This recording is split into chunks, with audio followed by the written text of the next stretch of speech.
isi-share ko lang kung paano nyo malalaman kung hindi healthy yung inyong melon.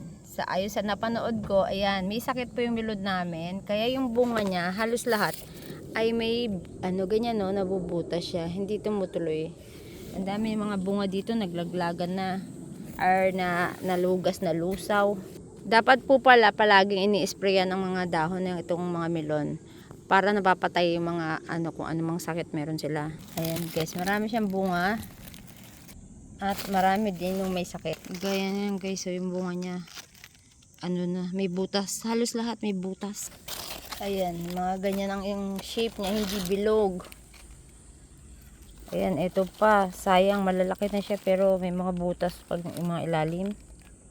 Dapat po pala pag umaambon, i-sprayan siya palagi ng mga anti-pesticide para hindi nabubuhay yung mga fungus or mga kung ano-anong insektong nakatira dyan sa mga dahon na yan at hindi pupunta dun sa mga bunga.